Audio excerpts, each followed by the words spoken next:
12:05 en toda la República Argentina. De la Quiaca al punto cero de la Antártida, donde termina nuestro país. Día martes, con la alegría de vivir en un país bicontinental.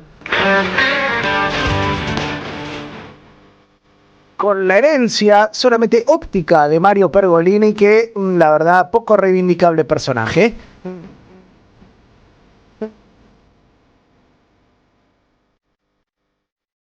¿Cómo andan? ¿Cómo los trata el verano? Día 20. A un mes de mi cumple. La tiraba. Por si llega un regalo, una torta, churro, todo se acepta. Sí. Todo tipo de churros son bienvenidos. Ya sabes. A bañado, sin bañar. Charlie Escalante. Al mando de las consolas, que sabe a qué nos referimos. ¿Alguien fuma marihuana acá? No. Mira, si con ese afro está señalando gente, ¿qué nos queda al resto? Mariana Collante, Alejandro Aimú, Lucho Murad en la producción de Bonavita en 530. ¿Vos fumás marihuana? No. Si quiero o si tengo. Hay Lupabón, hasta donde estoy al tanto, en las redes sociales. Emma Svinden, coordinadora total del streaming.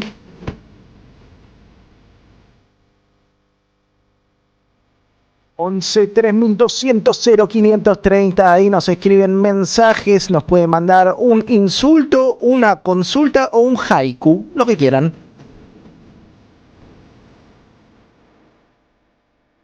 Mi nombre es Jair Silvela, si me puso mi madre y heredé el apellido que me tocó, y le pegamos derecho hasta las 14 horas en esto que se llama Bonavita en 530, la radio de las madres. ¡Váyanse al carajo, yanquis de mierda! ¡Que aquí hay un pueblo digno! Bonavita en la 530.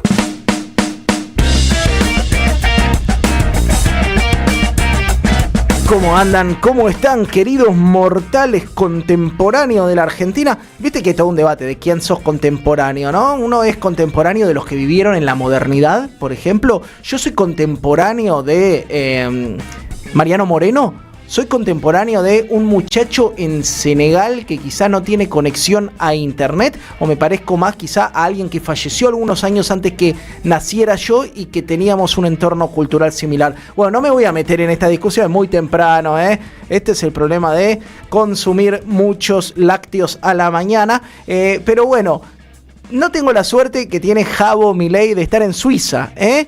Javo Milei está en este momento en un viajecito. Vos sabés que el tipo ganó la presidencia para hacer dos cosas. Bueno, tres. Una, para hacer verga del país, lo dijo desde un primer momento.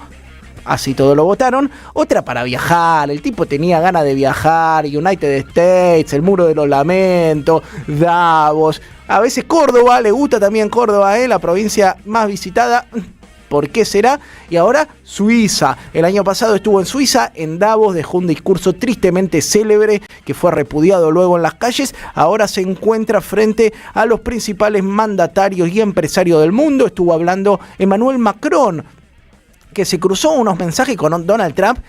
La arrastrada que se están pegando los líderes europeos suplicando que no les copen Groenlandia es de antología. Acordate que Donald Trump ya dijo que va a empezar a imponer aranceles a los países que mandaron tropas a Groenlandia, entre ellos Alemania y Francia, dos potencias importantes en Europa. Y te lo dije en este programa, lo venimos repitiendo, las guerras ya no son solamente con armas y en trincheras, se hibridaron, o sea, son multifactoriales, son en distintos frentes, se disputan. Uno de ellos tiene que ver con el económico. Te diría que hasta el principal, hoy en día son los estados los que avanzan bélicamente o con guerras proxy sobre otros estados para imponer nuevos, para conseguir nuevos mercados para sus empresas. Esto es lo que está pasando en Groenlandia, donde Estados Unidos no busca sumar a la población groenlandesa, que es magra, ¿no? De una composición básicamente inuit, esquimal, ¿no es cierto? Gente originariamente habitantes de esa zona cercana al Polo Norte, sino lo que busca son 2 o 3 cosas. Uno, control geopolítico, o sea, un enclave que los separa de Europa y de Rusia. Vías navegables, el Ártico, sobre todo, se están derritiendo los polos. Si no lo saben, muchachos, si siguen creyendo que el calentamiento global no existe, pregúntale a las capas de hielo que recubren los polos. Y también, por supuesto, agua dulce. Es la segunda masa no polar, es la primera masa, no polar de agua dulce. La segunda la tenemos nosotros en nuestro territorio, son los hielos continentales que compartimos con Chile. Así que veremos qué dice el Javo Milei. Ayer se difundían algunas capturas de lo que se mandaron, de lo que le mandó Macron a Donald Trump. Le decía en un mensaje, es insultante el término sobaquena, porque me parece un buen término. En un mensaje totalmente sobaquena, la idea de decirle: estamos ordenados en Irán, estamos ordenados en Siria, ordenemos, no nos podemos pelear por Groenlandia, pero vos sabés que solo existen 2 tipos de estados en el mundo: estados vasallos o estados serviles, y Estados Unidos lo entiende mejor que nadie. En el ámbito local avanzan las discusiones por la reforma laboral. Vos ya sabés que este gobierno convocó a sesiones extraordinarias. Le interesa mucho que salga de la manera más express posible el tratamiento de la reforma laboral, sobre todo en la Cámara Baja, donde a priori tenía algunos números favorables. Vos ya sabés, yo vengo sosteniendo acá, no se define solo en el Parlamento, la política es compleja y multidimensional. Juega a la calle, juega a la rosca, juega a la presión política, y una de las discusiones tiene que ver con que el gobierno va por todo y quiere sostener la baja de ganancias, que es un golpe fuerte para los ingresos provinciales. Y acá la clave tiene que ver con cómo van a jugar los gobernadores.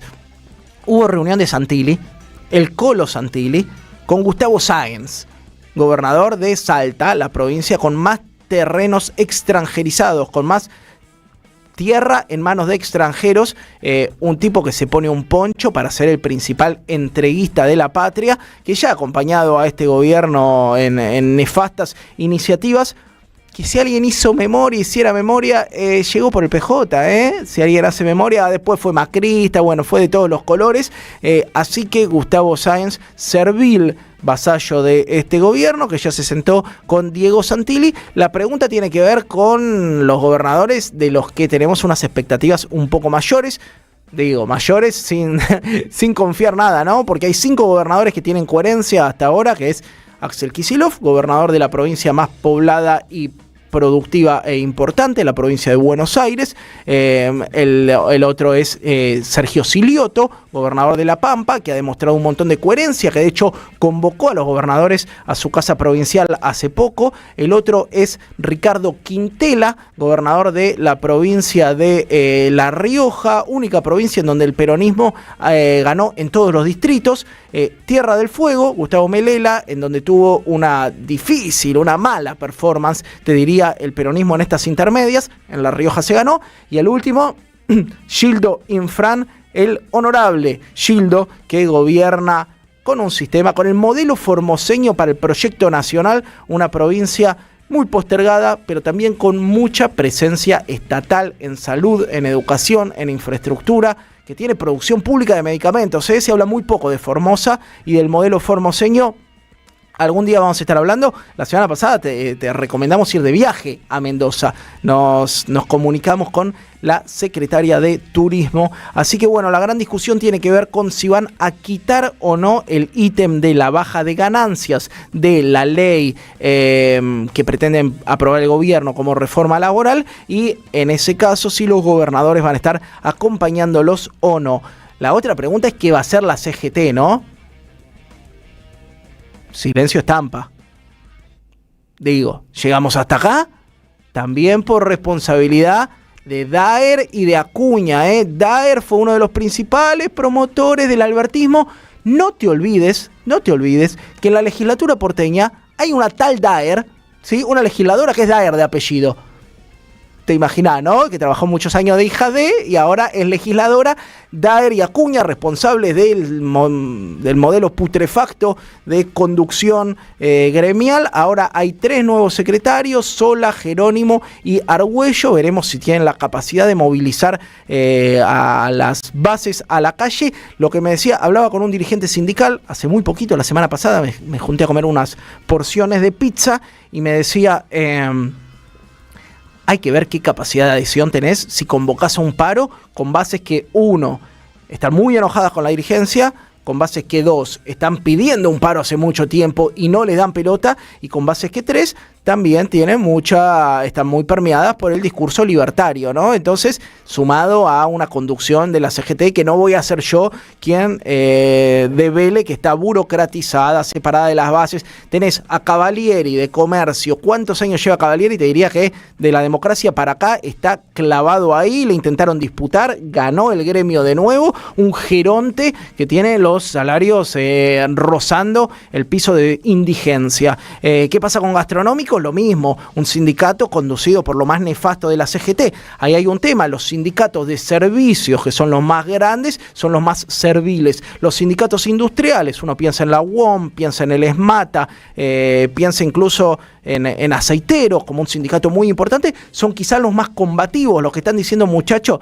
digo, Aceitero, mi respeto, ¿no? El más combativo, te diría, con bancarios, con los estatales, con docentes. En el medio están los industriales, que están cada vez diciendo, muchachos, nos están clavando importaciones, nos están matando el poder de compra de los afiliados, están cerrando industrias. Bueno, poca respuesta de la cúpula sindical. Vamos a darle por lo menos una oportunidad a este nuevo triunvirato que convocó una marcha tibia a fin de año, pero una marcha al fin, y que tuvo discursos encendidos, por lo menos Cristian Jerónimo, que viene del sindicato del vidrio. Veremos qué pasa. Trump lo invitó a Jabo a formar parte de algo que se llama Board of Peace. ¿Qué carajos es? Bueno, básicamente vos sabés que Estados Unidos se está yendo de muchos organismos multilaterales. De hecho, le propone a Argentina que también los abandone, y lo que quiere crear es un nuevo comité que garantice procesos de pacificación, obviamente alineados con la moral y la ética de Donald Trump. El primer alumno de la fila, el niño que lo sabe todo de los lazarillos de Donald Trump, es Javier Milei, que dijo, yo voy a estar ahí, Donald, ni me tenés que invitar, ya estaba parado atrás de Donald. Ahora le pidieron guita para entrar al Jabo. El Jabo, que acá adentro dice que no hay plata, viaja a todo el mundo como si fuera Madonna, pero acá dice que no hay plata. 1.000 millones le pidieron, 1.000 millones de dólares. Los jubilados cobran $200 con furia, y bueno, el Jabo por lo menos dice que ahora no va a poner esa guita, que va a formar parte del show.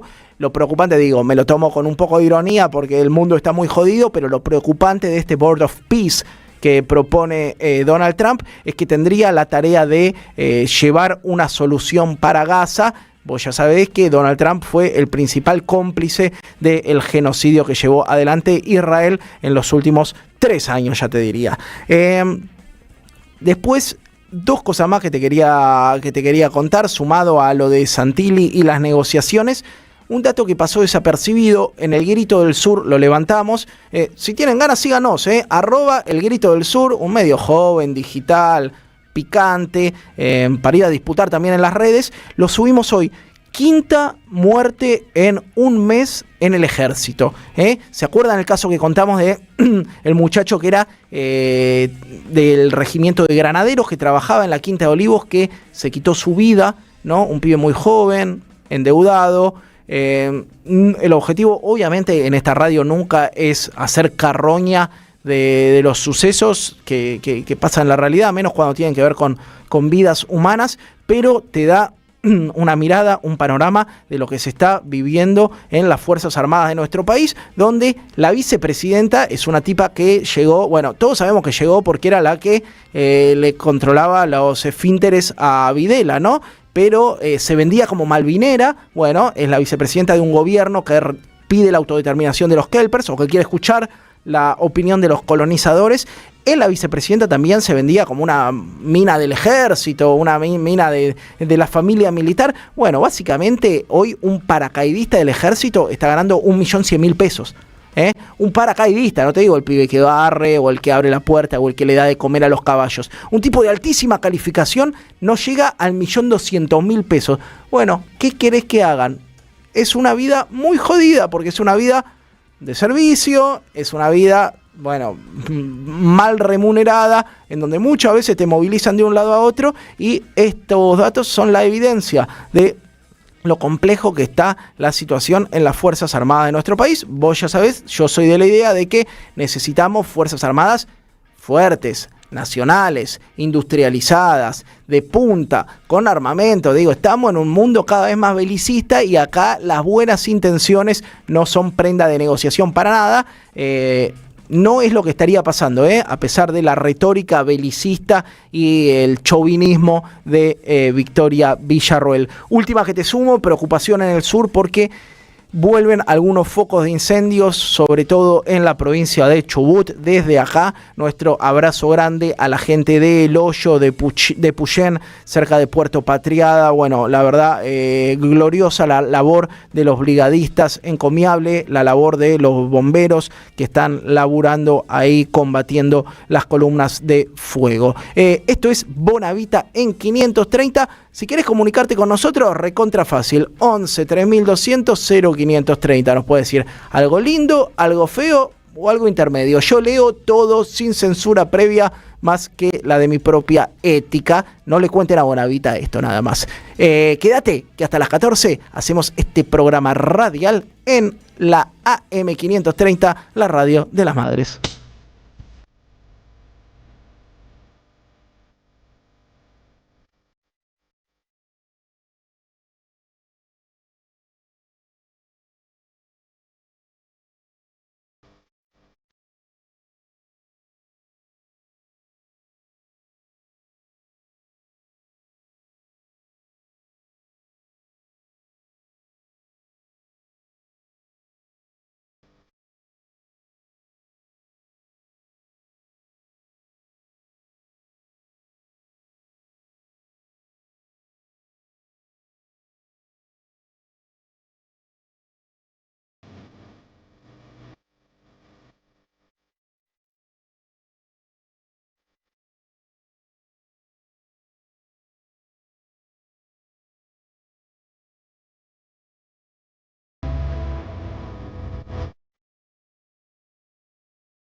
12:24 en toda la República Argentina. Son muchos los mensajes que llegan al 11 3200 0530. Después de la pausa nos metemos con ustedes. Vamos a tener también muchas entrevistas interesantes. Hoy vamos a hablar de consumos problemáticos, de drogas. Nos vamos a meter en este tema y en la posibilidad de tener un abordaje vinculado a los derechos humanos para una problemática que es galopante en nuestro país, ¿no? Muchas veces hablamos de salud mental y de la carencia de instituciones acorde a las necesidades que hay en materia de salud mental. Esto es mucho más grave cuando tenés algún padecimiento severo, ¿no? Quienes hemos tenido la experiencia de tener algún familiar, algún amigo con una depresión, con una situación de consumo, con un trastorno de la alimentación, con alguna esquizofrenia, bueno, sabemos que son pocos los abordajes profesionales con mirada de derechos humanos, no estigmatizantes, bueno, eso, no ultra punitivos que existen. Nos parece muy importante poder reivindicar estas formas de abordarlo. Y también, por supuesto, hoy es martes y va a estar el querido Atilio Borón. Todas las cosas que tenemos que hablar con Atilio, de Groenlandia, de Venezuela, de África, lo que sucede en Davos hoy, que va a ser una jornada importante en la que va a estar participando Javier Milei. No quería dejar de comentar lo que sucedió con la abogada racista. Vos la viste, la abogada racista detenida en Brasil que se llama Agostina Páez, ¿sí? Que hizo gestos como de mono, obviamente, hacia una persona afrobrasileña, en un claro gesto de racismo. Acá, viste que acá intentamos ser antipunitivistas, la cárcel no resuelve nada. Con los racistas, hacé lo que quieras, Si la querés dejar ahí con tobillera electrónica, si le querés dar 50 días seguidos de formación en antirracismo, hacelo. Una escena muy nefasta y que, bueno, nos mancha como pueblo. También no somos eso nosotros, ¿no? Somos un pueblo de la tolerancia, del mestizaje, de la migración, de la mixtura de etnias, religiones y colores. Bueno, el papá era empresario, santiagueña la chiquita. Santiagueña, abogada, y además influencer, ¿sí? Bajó sus redes sociales, por supuesto, esta muchacha que, te repito, se llama Agostina Páez, que ahora va a enfrentar cargos por injuria racial. Un dato no menor. Interesante cómo funcionan las leyes antirracistas en Brasil, que son bastante férreas, ¿no? Con el tema, lo reivindico, hay otra composición social también, hay otra demografía en Brasil, pero bueno, importante ser intolerantes con los intolerantes, ¿no? La famosa paradoja, no se puede decir todo en la vida. Para algo tenemos Estado, para algo hemos construido un contrato social de convivencia. Por algo el supremacismo racial que en Argentina nos gobierna, tristemente en otras latitudes no ha tenido la posibilidad de consolidarse y hemos aprendido algunas cosas de nuestra historia, no sé si todas. Algo que aprendí de la historia negra de nuestros pueblos es a no usar la palabra quilombo como sinónimo de lío, de bardo, de desorden. Ustedes saben que los quilombos eran los espacios de organización de los negros libertos del Brasil, ¿no es cierto? Los esclavos que lograban liberarse del yugo de sus patrones se iban a lugares alejados donde no los podían atrapar de nuevo, por supuesto, y tenían una autogestión, una organización colectiva, soberana, autónoma, y eso eran los quilombos. Obviamente, para mancillar las formas de organización de los esclavos libertos, se utilizó durante mucho tiempo el término quilombo, bolonqui, ¿no? En el lunfardo también, para asimilar la autoorganización de los esclavos libertos con el bardo, el desorden, el jolgorio eterno. Bueno, eran lugares muy organizados que incluso tenían sistema de autoabastecimiento de comidas, de seguridad soberana. Así que desde que me lo explicaron mis compañeros de afroargentinos, trato de no usar más la palabra quilombo, que además es una palabra que suena muy bonita, pero cuando te explican el significado, bueno, hay que dejar de usarla. Bardo, lío, despelote, la palabra despelote es hermosa también. 12:30, vamos a una tanda muy cortita y cuando volvamos seguimos en Bonavita en 530. En AM530 pasan muchas cosas. Y todo lo que pasa está en la red. Somos Radio AM530 en YouTube. Entérate de lo que pasa. AM530. Somos redes. Somos radio. Seguí a la Cámara de Diputados de la Provincia de Buenos Aires a través de sus redes sociales y entérate de todas las actividades legislativas en Instagram y Facebook como @diputadosBA y en Twitter como HCDiputadosBA. Argentina desaparecida. Matar una generación en nombre de la patria financiera. El nuevo libro de Gustavo Campana. El neoliberalismo a sangre y fuego de la dictadura y los procesos que, en democracia, continuaron con el plan de Martínez de Hoz. Argentina desaparecida. A 50 años del golpe. Disponible en todas las librerías. Aini o Leviatán, comunidad política o monopolio del poder de Diana Baraceras. Un libro sobre dos maneras irreconciliables de pensar la política. La lógica del don, de raíz originaria y popular, basada en el compromiso de reciprocidad y equilibrio entre personas, grupos y naciones. Y la lógica de la dominación, impuesta con el colonialismo que asegura el poder del más violento sobre otras formas de organización y gobierno basadas en la justicia y el bien común. Nuestros pueblos transitan históricamente ese abismo. Aini o Leviatán. Conseguilo en librerías y en edicionessicus.com.ar. Te esperamos en nuestra librería café en Adolfo Alsina 685, Capital Federal. Ediciones Sicus, libros para una cultura de la integración. Vení a conocer la provincia de Buenos Aires. Turismo todo el año. Provincia bonita Argentina. Más información en buenosaires.tour.ar.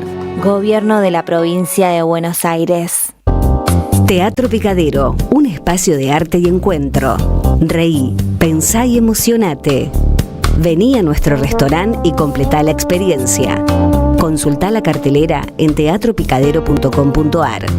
Teatro Picadero, mucho más que un teatro. El destino de tus vacaciones está en Turismo Cabal. Viví los momentos que querés, con viajes armados a tu medida, con las mejores ofertas y los paquetes que buscas, con más de 35 años de experiencia.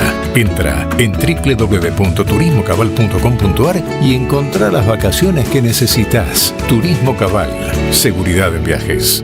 Destinada a la cartera de consumo. Más información en www.turismocabal.tour.ar. Hasta las 14, Bonavita en la 530. Construimos comunidad.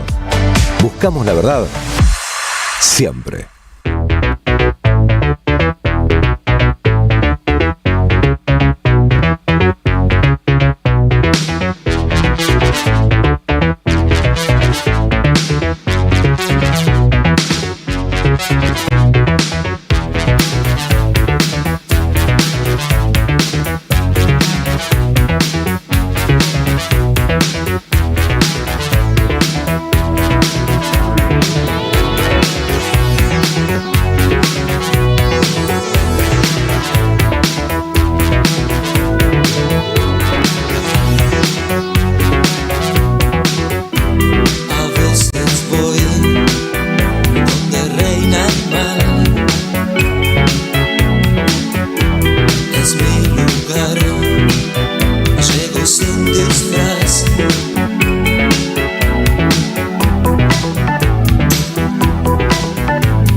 Jair, ¿cómo estás? Te saluda Pato de Palermo. Me encanta el programa, como lo llevas, súper dinámico, divertido, divinos los separadores. Bueno, está buenísimo, claro, porque estás solito, puedes hacer todo esto. Si estás feliz, me parece que no. Bueno, el otro día estuve el viernes, a la noche estuve por la radio a saludar a Juan Pablito Fierro, que somos amigos, estuve con los chicos ahí, me encantó la radio, estuve en el estudio, qué lindo. Bueno, un día los voy a ir a saludar a ustedes también y les voy a llevar alguna cosita. Bueno, un besote, Jair, sigo tu crecimiento como periodista, te admiro, me gusta muchísimo escucharte. Bueno, te mando un beso a Pato de Palermo. Sí. Qué lindo mensaje, Pato, venía a visitarme, dame un abrazo, me decís cosa más linda de la que me dice mi madre hace 25 años, no me dice algo tan lindo mi mamá. Gracias, Pato, querida. Bueno, nadie, ¿no? Mi mamá, porque sería una que podría decir algunos mimos. Me meto con algunos de los mensajes, ¿sí? Ahora arranco por otro lado. Silvia, Jair, te escucho siempre. Primero me dice Jair, mi nombre es con Y, no importa, ustedes me pueden decir como quieran. Jair, te escucho siempre y lo que decís me gusta. No así la forma en que te expresás, cortada excesivamente, con pausa en cada palabra, es desesperante. Bueno, perdón Silvia, son mis maneras, trataré de adaptarlas a una forma más amena. Sergio me dice, Jair querido, enclave es palabra grave. Cónclave es palabra esdrújula. Respetemos al ente rector de la madre patria, la RAE. Saludos cordiales, Sergio de La Plata. Bueno, otra que tomo, otra adenda que tomo para ir mejorando. Gaby de Mataderos dice, buen martes, Jair y equipo técnico de Bonavita. Sumo a la lista de burócratas de sindicatos de servicios la dinastía de los gente en el Sutecua. Oh, mira vos, sí. Nuestro más cordial saludo, qué tipo, Amadeo como secretario general desde 1976. Mira vos qué añito, sobrevivió toda la dictadura, Amadeo ahí. Y como sucesor deja a su hijo Emiliano. Un saludazo, compas. Gaby desde Mataderos. Nico de Salta que dice, el nuevo gobierno... Mirá, escuchá qué mensaje interesante. El nuevo gobierno de derecha de Bolivia intentó imponer un decreto como el 7023 que impulsó Milei al comienzo de su mandato. Lo voltearon de inmediato con una huelga general de 7 días convocada por la COB, la Central Obrera Boliviana, con movilización masiva. Y acá, después de 2 años de estragos, una tímida reacción de la CGT, tan solo para cubrir apariencias, no vaya a ser que se note mucho que son alcahuetes del régimen fascista. Necesitamos un paro general, no esto que es poco y nada, una burla al pueblo que sufre. Saludos, Nico. Abrazo grande, Nico. Hola, Jair, lejana Feli, cariños y a todo el equipo. Habría que investigar y difundir las desgracias que sufre Comodoro Rivadavia. Lluvias que inundan todos los recientes deslizamientos de tierra, estudios y obras previstas. ¿Hay legislación del uso de la tierra? Me temo que nada. Milei a Davos, papelón en puerta, a las acostumbradas genuflexiones y espiche vergonzantes. Abrazos, Augusto, que dice Cristina, Milagro y Debido libres. Te leo 2 más y nos metemos con la entrevista que creo que ya la tenemos conectada, ¿no? Hola Jair, excelente programa. Ya que hablas de Formosa, recomiendo fuerte la versión de Te voy a contar un sueño del gran Jacinto Piedra, pero por la banda formoseña de folk rock Gauchos. Mira vos, no la tenía. Saludos, Manuel desde Corrientes. Abrazo grande, Manuel. Otro día también promocionamos Corrientes, que sé que es una provincia hermosísima. Querido Jair, tampoco hay que usar el adjetivo negro o negra como calificativo. Recién dijiste historia negra, en todo caso historia nefasta o algún otro calificativo. Hay muchísimos, no usemos más negro o blanco como calificativos. Abrazo grande, compañeros, soy Marcelo de Madariaga, a seguir haciendo periodismo con compromiso. Muy buen aporte, Marcelo, lo tomo. A veces en la vorágine está tan naturalizado esto, el futuro oscuro, el futuro negro, un día negro. Bueno, totalmente de acuerdo que hay que hacer la práctica del lenguaje cotidiana de evitar usar esos adjetivos. Bueno, estamos en comunicación con un entrevistado muy interesante, porque vamos a hablar de drogas, de consumos, de cómo se aborda esto con una perspectiva humana. Estamos en contacto con Ariel Parajón, que es politólogo y es coordinador académico de la Diplomatura en Políticas e Intervenciones en Drogas y Derechos Humanos de la Facultad de Ciencias Sociales de la Universidad de Buenos Aires. ¿Cómo estás, Ariel? Jair Sibel te saluda desde la Radio de las Madres. Hola Jair, ¿cómo estás? Bien, ¿me escuchás bien? Te escucho excelente y vamos a hablar de un tema más que interesante. Digo, cuando uno piensa en drogas, en consumos, se le viene como una mirada bastante compleja, ¿no? Por un lado, la histórica guerra contra las drogas, un fracaso estrepitoso que hasta el día de hoy, digo, lo de Maduro fue una excusa para una intervención militar con la excusa del narcotráfico. Y por el otro lado, también un déficit de salud pública, ¿no? Porque tenés la escala geopolítica y tenés la escala humana, de qué pasa con la gente que realmente lo está sufriendo y qué solución puede dar el Estado. ¿Cómo querés arrancar? Te tiré dos temas profundamente inabordables en 15 minutos que vamos a charlar, pero ¿cómo te parece arrancar? Voy a arrancar por una palabra que vos dijiste en el medio que no la quiero capturar y desarmar, que es la idea de compleja. Bien. O de complejidad, que es una palabra que yo utilizo bastante para analizar o para describir las políticas de drogas o los consumos de drogas, que tiene que ver con definirlos como una trama compleja, como algo que está enredado, entramado, y complejo en el sentido de el origen de la palabra complejo, que viene del latín complejere, que significa algo con pliegos, con pliegues. Cuando vos trabajas un tema complejo, trabajas un tema que tiene muchos pliegues, muchas capas. Podríamos decir que el antónimo o el anverso de algo complejo es algo sin pliegos, sin pliegues, simple. Bueno, nosotros no trabajamos con algo simple, sino que trabajamos con algo complejo, que significa muchas capas, muchos pliegues. Uno de esos pliegues es el tema sanitario, creo yo, el principal, por el cual deberían pensarse las políticas de drogas o los acompañamientos en materia de consumo de sustancias. Pero claramente el pliegue que se impone en la actualidad, desde hace varias décadas, es el pliegue que también existe y es válido y hay que atenderlo, que es el pliegue de la seguridad. Podríamos decir que tiene una parte o un pliegue sanitario, un pliegue vinculado a la seguridad, un pliegue, como vos dijiste, vinculado a la geopolítica. Las políticas de drogas tienen mucho de geopolítica. Yo siempre digo y machaco que las políticas de drogas tienen mucho más de política que de drogas. Hay un detrás de escena ideológico, moral, étnico, racial, que estructura un poco las políticas de drogas a nivel global. Si uno mira cuáles son las sustancias psicoactivas legales y cuáles son las sustancias psicoactivas ilegales o ilegalizadas, se va a dar cuenta de que hay una correlación de fuerza. Si hablamos de tabaco, de alcohol o de psicofármacos, que son sustancias, drogas legales, y vemos quiénes son los países productores, podemos ver una geopolítica. Y si vemos marihuana, cocaína u opioides u opiáceos, por ejemplo la heroína, vamos a ver otros países productores. Por lo tanto, vamos a ver otro mapa de la geopolítica.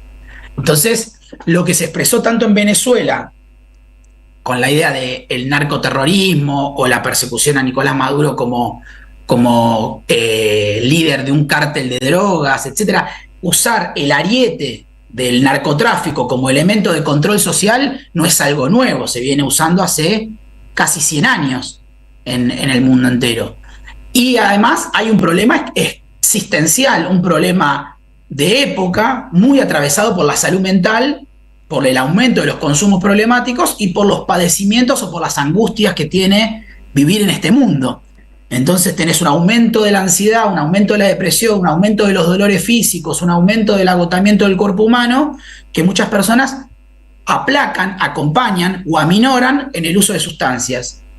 Además hay una proliferación de muchas nuevas sustancias psicoactivas que antes no existían y una búsqueda de placer por parte de la humanidad que siempre existió y que hoy por hoy, a través de las plataformas digitales, a través de los deliveries, a través de la proliferación de nuevas sustancias psicoactivas que están producidas justamente motivadas porque hay presión y criminalización sobre determinadas sustancias ya existentes, hace que aparezcan nuevas sustancias, entonces los mercados de drogas se complejizan. Entonces tenés criminalización, fracaso del prohibicionismo, como dijiste vos, o fracaso de la guerra contra las drogas, y al mismo tiempo tenés una crisis de salud mental que aumenta la necesidad de consumir o aumenta la necesidad de expandir nuestra conciencia o de sentir nuevas cosas en una época tan abstracta para nuestra vida, que es totalmente digital o gran parte en su vida digital, y hay veces, muchas veces, los cuerpos necesitan sentir algo. Bien, mira, entonces abriste, hay una complejidad ahí. Abriste 10 campos, todos muy interesantes. Quiero arrancar por uno. En este programa venimos diciendo, hay como cierta falta de homogeneidad en el peronismo en un montón de debates. Digo, vos decís Venezuela, tenés dos posiciones encontradas. Vos decís salario universal, tenés dos posiciones encontradas. Vos decís industrialización por sustitución de importaciones, tenés dos posiciones encontradas.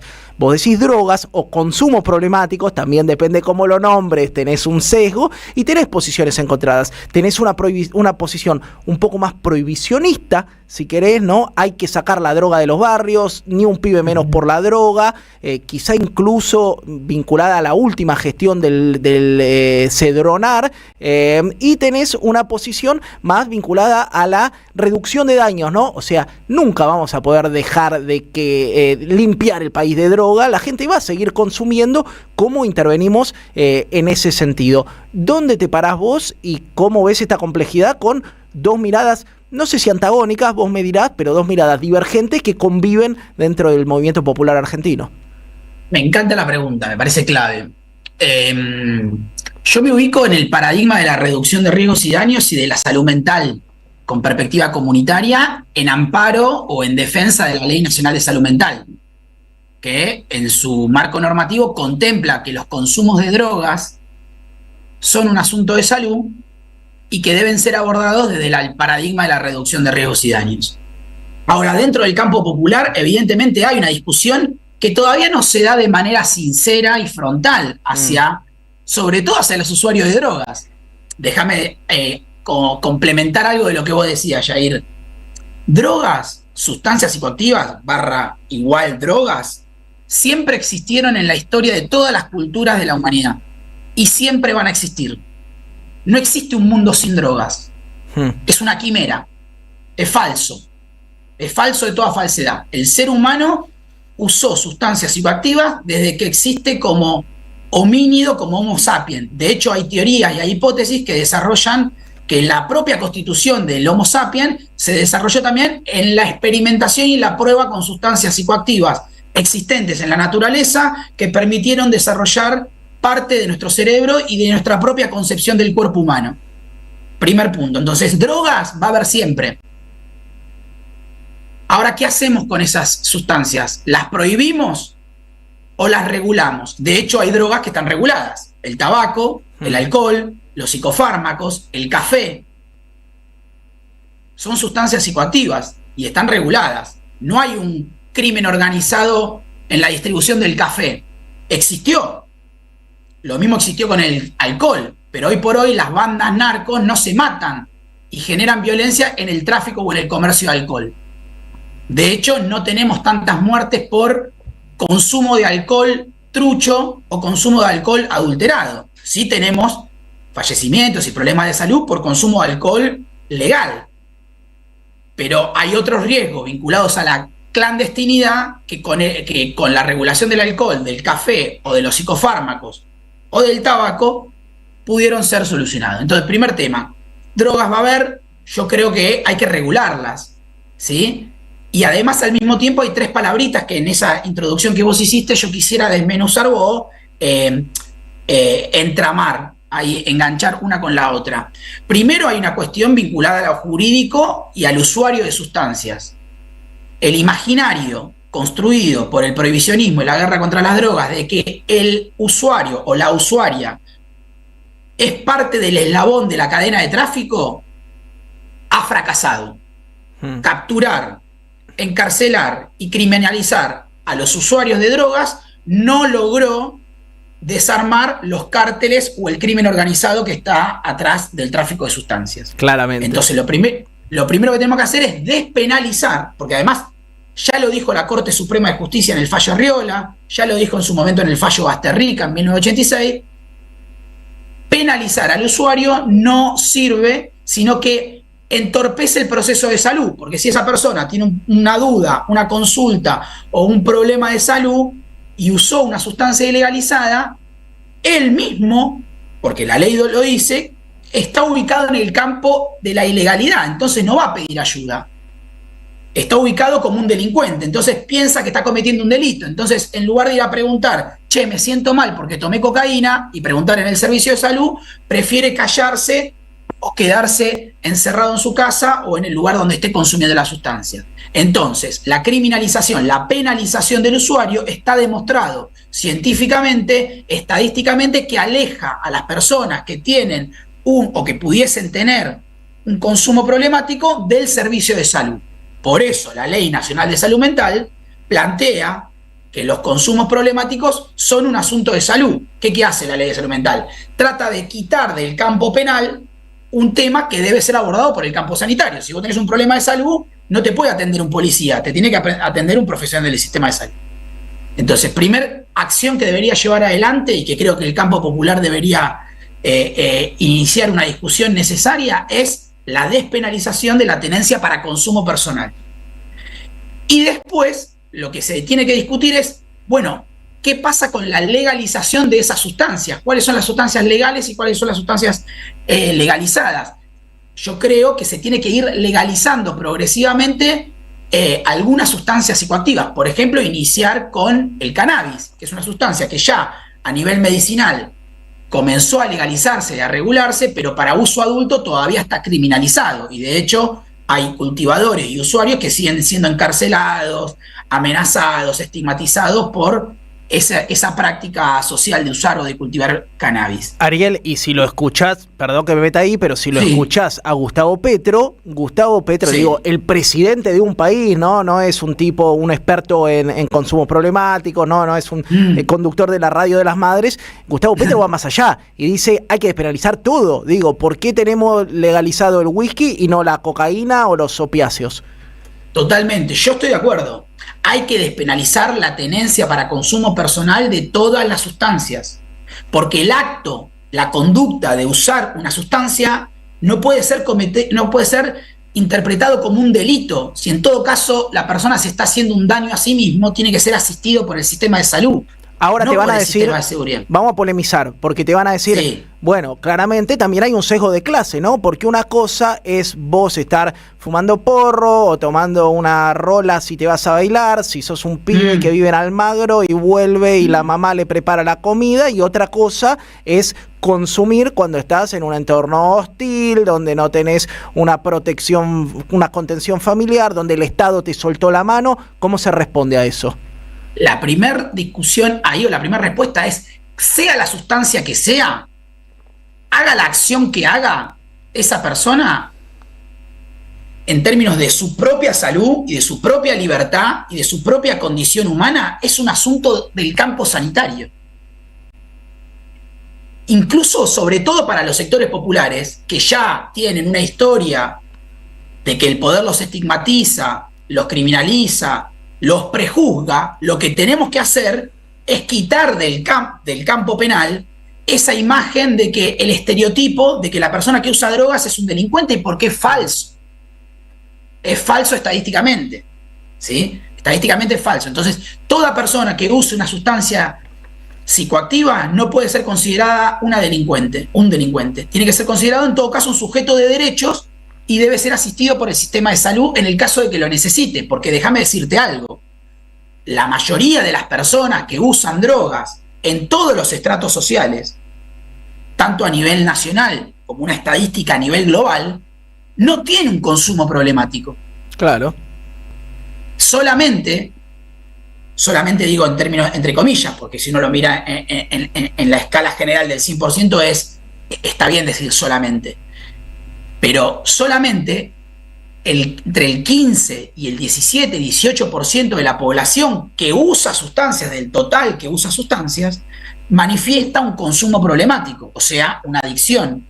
O sea que también hay una sobrepatologización de la gente que consume. Mayoría de las personas, Jair, que usan drogas en Argentina y en el mundo, no tienen un consumo problemático en términos de lo que interpretamos como adicción. Se puede tornar problemático por falta de información, por que consuma una sustancia adulterada, que son todos temas vinculados a el campo sanitario. Pero lo primero que tenemos que hacer es por lo menos no considerar a priori que esa persona tiene un consumo problemático, o peor aún, que esa persona es un delincuente.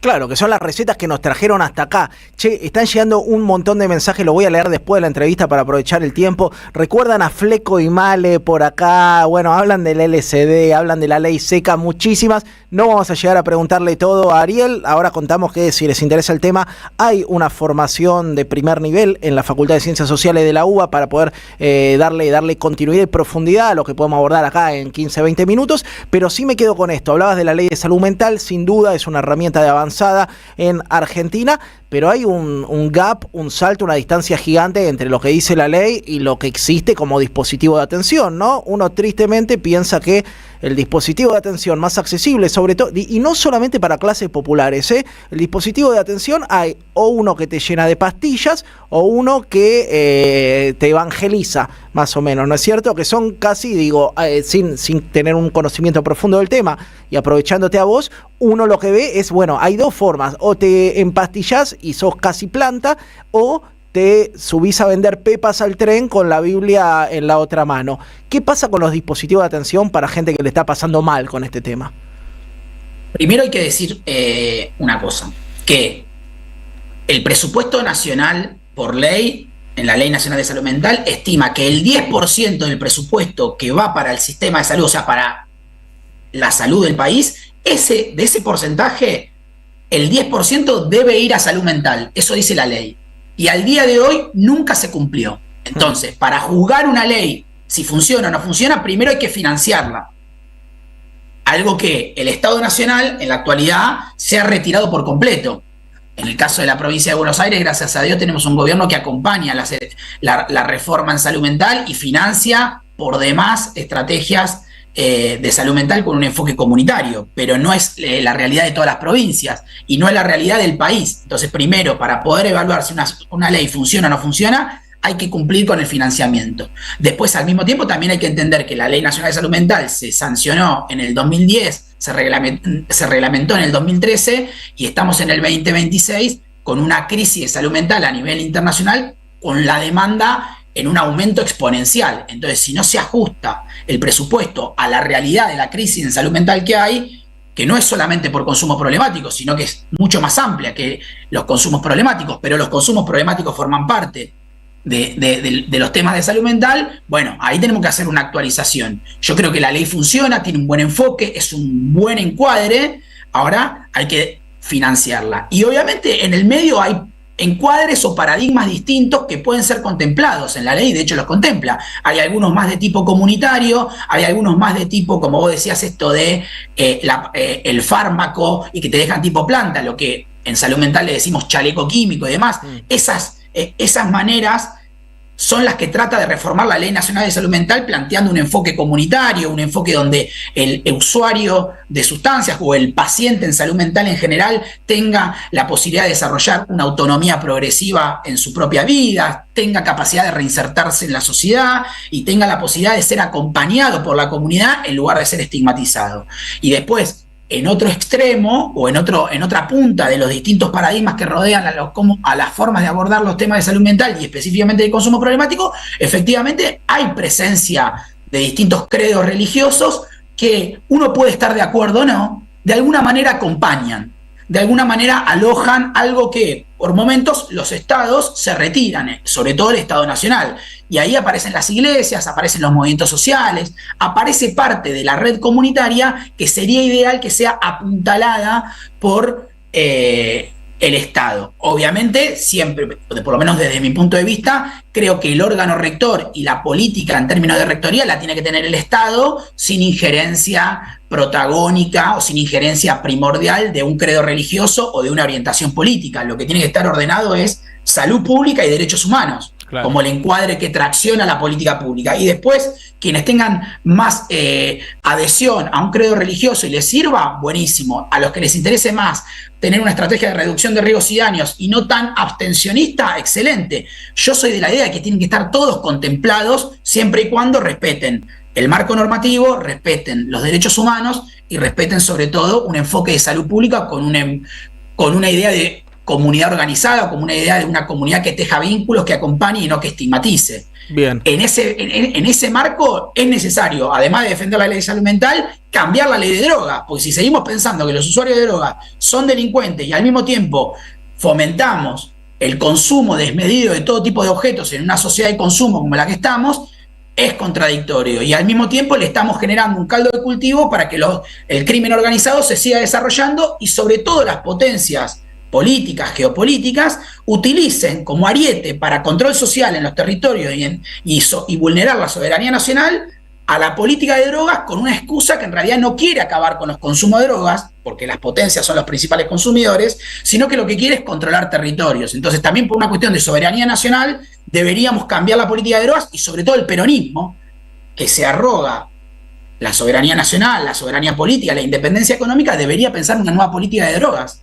Porque hay industria, hay trabajadores, hay usuarios y hay un enfoque de comunidad a disputar en el mundo de los usuarios de drogas y en el comercio y en las industrias de las drogas. Impecable, Ariel. Le quiero agradecer a Ariel Parajón, que es politólogo y que es el coordinador académico de la diplomatura en Políticas e Intervenciones en Drogas y Derechos Humanos. Búsquenla, está en la página de la Facultad de Ciencias Sociales. Entiendo que este año arrancan otra corte, así que si quedaron manijas con este tema, si vienen laburando, si son especialistas, si son interesados, si trabajan en salud, en ciencias sociales, en gestión de políticas públicas, bueno, tienen ahí una propuesta académica más que interesante. Gracias, Ariel. Gracias a vos, Jair. Un saludo a todos. Nosotros vamos a una breve tanda y ya seguimos con esto que es Bonavita en 530. Prendida a la magia de los caminos, hay una radio que nunca se apaga.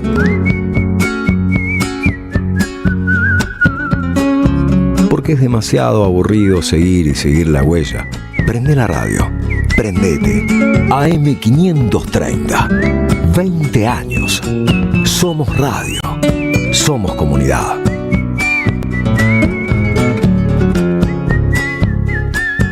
¿Sabías que estás increíblemente cerca de una de las catedrales más importantes del mundo? ¿De un teatro a la altura de la Scala de Milano? ¿De un museo de ciencias naturales tan impactante como el Smithsonian de Washington? ¿De un parque infantil que inspiró al mismísimo Walt Disney? ¿Y de la primera ciudad planificada de Latinoamérica? Sí, todo eso lo encontrás en La Plata, además de una increíble gastronomía, los mejores planes y plazas diseñadas para enamorarte. Redescubrí La Plata. Estamos acá, increíblemente cerca. Municipalidad de La Plata. ¡Wow! ¿Cómo dices cuenta DNI? ¡Wow! ¿Que ahora tienes plazo fijo? ¡Wow! ¿Y que tienes una tasa especial? ¡Wow! Y eso hace que tu dinero crezca. ¡Wow! Y crezca. ¡Wow! Y crezca. ¡Wow! Pará, ese último wow no entendí. ¡Wow! ¡Ah! ¡Que crece! Cuenta DNI. Tu plazo fijo de Banco Provincia es realmente wow. ¡Wow! Conoce más en bancoprovincia.com.ar. Nicolás Márcico está en AM530. Jimena López es diputada nacional electa de Fuerza Patria, Unión por la Patria. Claramente nuestro gobierno nacional está al servicio de los intereses y nos transformó en colonia, cediendo desde centrales nucleares hasta... O sea, es un plan sistemático que también tiene vinculaciones con lo que fue en su momento los Chicago Boys y la forma del neoliberalismo y la penetración económica. Necesitan socios dentro del territorio para poder penetrar como están haciendo y nosotros claramente somos los mejores alumnos de la mano de Milei. A las 7, un buen comienzo en AM530. 20 años. Somos radio. Somos comunidad. Lo nuevo en Ediciones Continente. El goce de la crueldad. Argentina en tiempos de Milei, de Francis Rosenberg. ¿Podemos tolerar la política de la crueldad contradiciendo el preámbulo de nuestra Constitución? Un libro que recopila diversas perspectivas y analiza el fenómeno actual a fin de dar herramientas para transformar la realidad. Ediciones Continente. Editamos futuro con memoria. Ingresá a edicontinente.com.ar o al Instagram @edicontinente.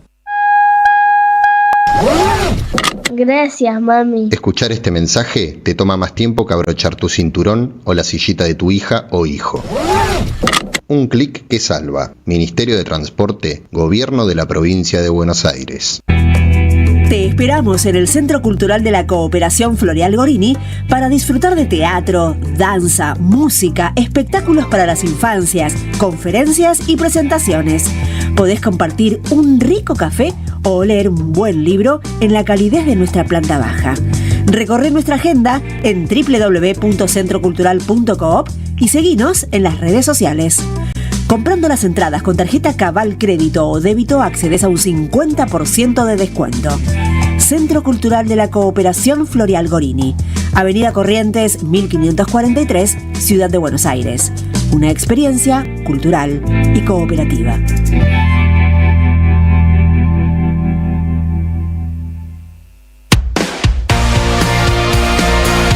La tarde mejora si te acompaña la radio. Bonavita en la 530. Construimos comunidad. Buscamos la verdad. Siempre.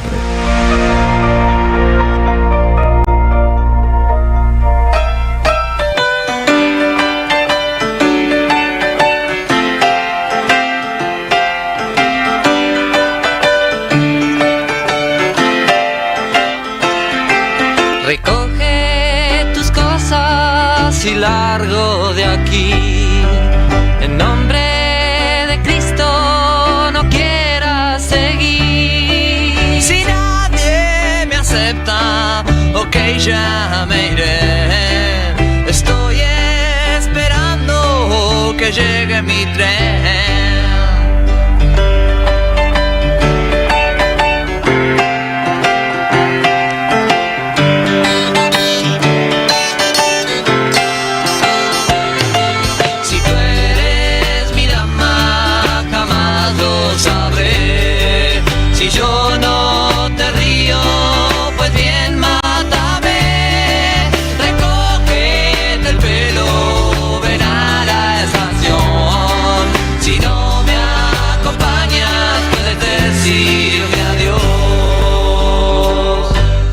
Buen día, Jair.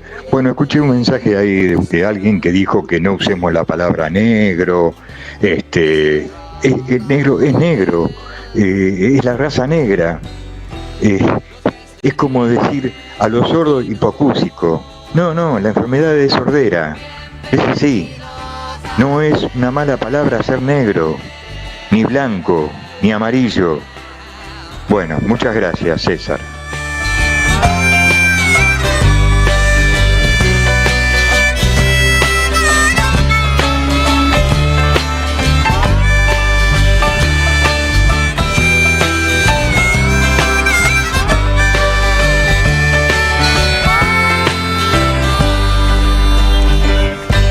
Tenemos en comunicación al número 1 del análisis geopolítico. La otra vez me junto con un amigo y me dice: tengo un compañero que desde Francia me mandó una nota con Atilio Borón y estaba vos, loco. Le dije, bueno, poné la radio algún día. Los martes sale Atilio Borón, es columnista de este programa. No me creían. ¿Cómo estás, querido compañero, referente y amigo Atilio Borón? ¿Qué tal, Jair? Buen día, ¿cómo estás vos? ¿Cómo están todos por ahí? Todo muy bien, la verdad que cada día más preocupado, Atilio. ¿Qué está pasando en el mundo que vivimos? Hoy te leía un poquito en página 12, no quiero spoilear nada, pero me pareció interesante si querés arrancar por ahí. Sí, bueno, el mundo está realmente, hay un proceso de destrucción de un orden mundial que tiene ya, cumpliría 80 años, pero se ha venido deteriorando hace ya 4 o 5 años, y es un deterioro sin remedio, ¿no es cierto? O sea, la crisis total del sistema de Naciones Unidas, la impotencia para frenar el genocidio en Gaza, para llegar a un alto el fuego y un acuerdo de paz en Ucrania, cosa que evidentemente no ha sucedido, y bueno, los acontecimientos más recientes, más espectaculares y más graves, el bombardeo de Caracas, la invasión, el secuestro de un presidente de un país, ¿verdad? Esto es un asunto que habla de que realmente hay una especie de ley de la selva que se ha institucionalizado y bueno, y que ahora aparece con más fuerza todavía, si pudiera, ¿verdad? Pero realmente lo de Groenlandia y todo este incidente es muy, muy serio y ha generado una sensación de que, bueno, realmente la OTAN está rota y si no está rota está fuertemente agrietada, con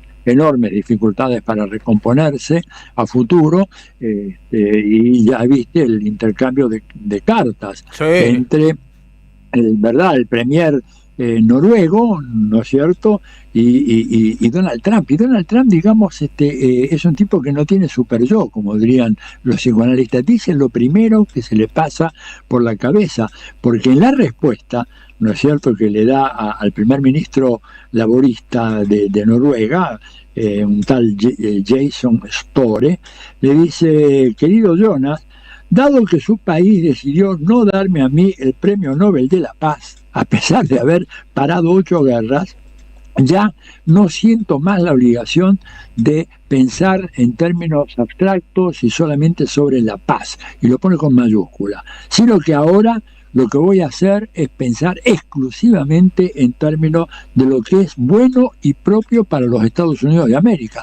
O sea, el emperador se asume plenamente como tal, ¿verdad? Y le responde: no me vengas con cuentos de la paz, etcétera. Y es un nene de 7 años, Atilio, enojado porque no le dieron el premio. Le pidió a Marina Corina, en una de las arrastradas épicas que quedará en la historia de las arrastradas, que le regale la medalla.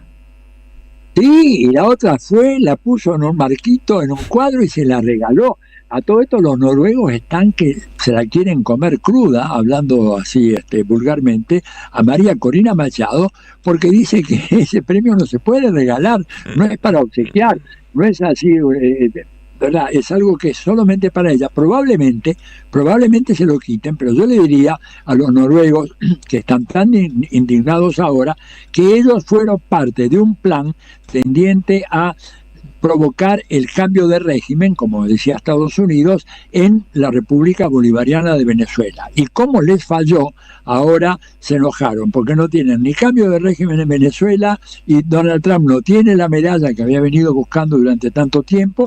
Fíjate que la relación que tuvo él con María Corina Machado la hizo entrar por la puerta lateral. O sea, es como: yo te voy a visitar a vos, ¿verdad?, a tu viejoso departamento ahí en la isla de Recoleta, y en lugar de que vos me hagas entrar por el ascensor principal, me decís: mira, hay una puertita abajo de servicio, entra por ahí, no hay mucho escombro y te recibo. ¿Te das cuenta? Sí, por lo menos me imagino que le invitó un café, por lo menos, ya que fue la otra a arrodillársele. Sí. La invitó a un lunch rápido, de esos que hay en Estados Unidos, ¿no es cierto? Y después la despachó y nunca más. ¿Y por qué? ¿Por qué?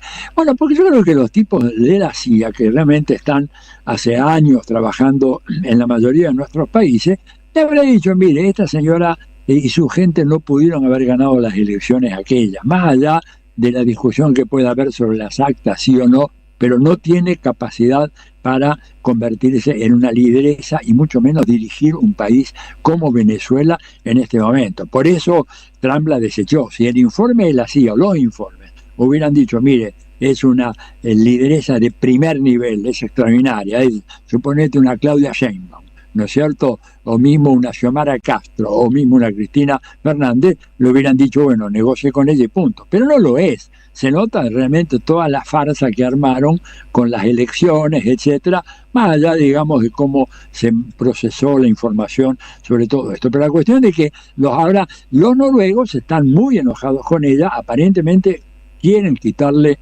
el premio, y yo le digo: bueno, habría que decirle a los noruegos que fueron muy imbéciles al prestarse a esa maniobra. No los noruegos, perdón, tengo amigos en Noruega y son gente muy macanuda, pero los del Comité del Premio Nobel, ¿verdad?, que son miembros del Parlamento noruego, y son los que hicieron esta elección tan burda de entregarle un premio Nobel a una persona como María Corina Machado, que si hubiera hecho, suponete que ella hubiera sido una ciudadana de Francia, de Canadá o mismo de Estados Unidos, y hubiera propiciado una invasión extranjera en su propio país, estaría presa probablemente con cadena perpetua y en algunos casos, ¿verdad?, con pena de muerte. Sin duda. Y la dictadura, entre comillas, la dictadura venezolana la dejó participar en elecciones, hizo campaña, hizo todo lo que quiso. Fíjate vos qué cosa tan curiosa, ¿no?, a un personaje como ese. Bueno, pero lo cierto es que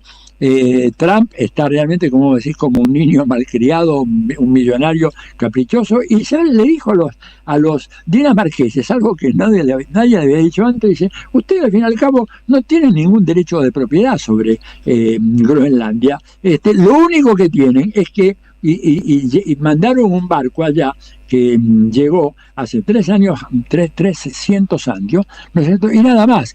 Y porque ese barco llegó primero, pero después llegaron muchos barcos de Estados Unidos y nosotros no reclamamos la propiedad de ese territorio.